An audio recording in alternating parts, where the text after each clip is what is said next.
छगन एक गरीब व्यक्ति था। उसके पास खाने के लिए 2 वक्त की रोटियां भी नहीं थी। उसका बड़ा बेटा आगे पढ़ना चाहता था, लेकिन घर की स्थिति देख वह चाय की दुकान पर काम करने लग जाता है। छोटा बेटा जो कि अभी 5 साल का है, उसको स्कूल भेजने के लिए भी पैसे नहीं थे। छगन की एक बेटी थी जिसकी उम्र 14 वर्ष थी। उसका नाम मीनू था। उसकी माता लक्ष्मी में बहुत श्रद्धा थी, इतनी श्रद्धा कि वह छोटी सी उम्र में माँ लक्ष्मी की पूजा करती थी और उनका व्रत भी रखती थी। मीनू घर का ध्यान रखना। ठीक पिताजी। मीनू इस बार घर खर्च सही से करना, क्योंकि त्योहार आने वाला है। ठीक पिताजी।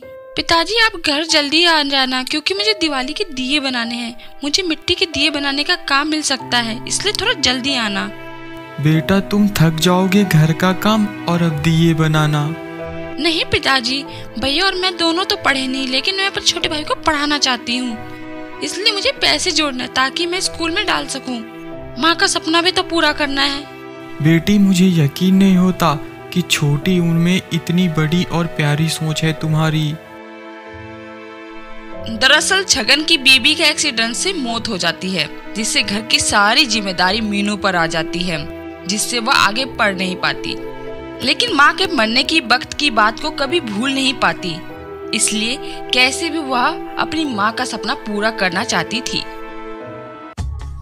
मीनू खाना बना है? भैया अभी खाना नहीं बना है। क्यों, कहाँ पर थी तुम जो खाना नहीं बना पाए? सारा दिन बैठी रहती हो, कुछ काम धंधा नहीं है तुम्हें घर पर? लेकिन भैया आज दिवाली का काम आया था, इसलिए गई थी। बस करो, बहाने मत बताओ। कोई तुमसे बहाने नहीं पूछ रहा, वैसे भी बोझ हो तुम हम लोगों पर। बेटा तुम्हें शर्म नहीं आता? मीनू पूरे दिन घर का काम करती है और सोनू को भी संभालती है। हाँ, बड़ा संभालती है, मुफ्त की रोटियां तोड़ती है। पिताजी आपने क्यों कहा भैया से? ऐसे देखो गुस्से में चले गए ना। जाने दो बेटा, सच ही तो कहा, तुम भी तो इंसान हो, थक जाती होगी। दिवाली आने वाली थी। पास के घर में सजावट करने के लिए काम आता है, लेकिन मीनू को घर की जिम्मेदारियां संभालनी थी, इसलिए वो मना कर देती है। लेकिन काम के मना करके वो खुश नहीं होती। उसे रास्ते में रंभा मिल जाती है। वह उसको बताती है कि दिए बनाने का काम मिल रहा है और पैसे भी बहुत अच्छे मिल रहे हैं। रंभा उसको अपने साथ ले जाती है।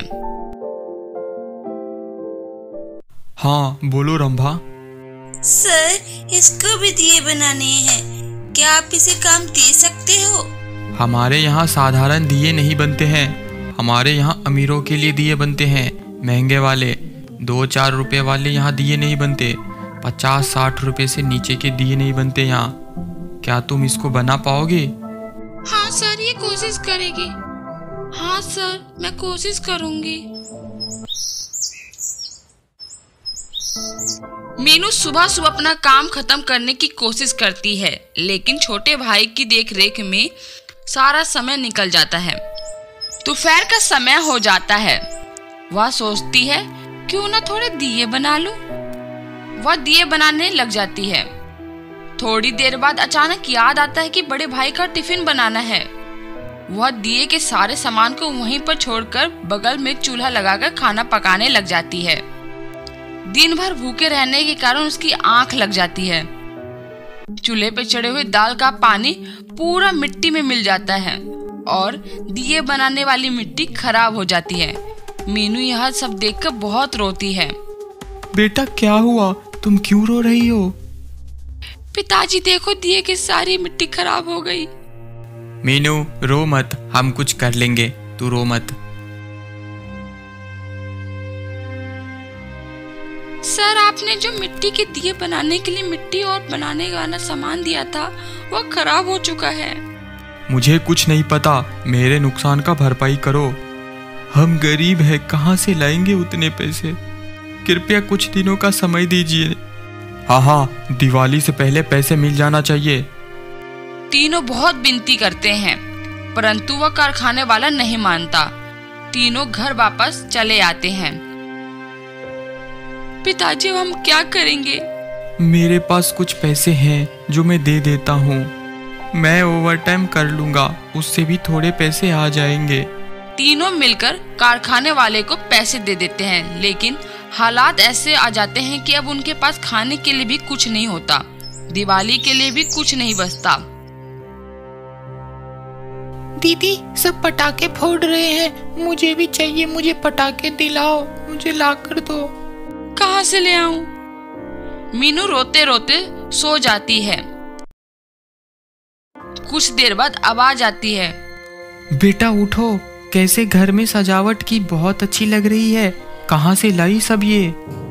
देखो बेटा, ये तो पानी के दिए जल रहे हैं। मीनू हैरानी से, मुझे नहीं पता सब कैसे हुआ, मुझे कुछ नहीं पता पिताजी। मुझे पता है किसने किया। किसने किया यह सब? बताओ बेटा, कौन आया था अपने घर और कौन यह सब करके गया? एक आंटी आई थी, वही किया सब। और यह देखो, ढेर सारे पटाखे भी देकर गई। वो दिखती कैसी थी? माता लक्ष्मी की तरफ इशारा करते हुए। बिल्कुल उनके जैसी दिखती थी। मीनू और छगन समझ जाते हैं कि वह कोई और नहीं माँ लक्ष्मी थी, और वह पूजा करते हैं और खुशी खुशी दिवाली मनाते हैं। उनका परिवार अब अच्छा हो जाता है, उन्हें अब पैसों की कोई कमी नहीं होती।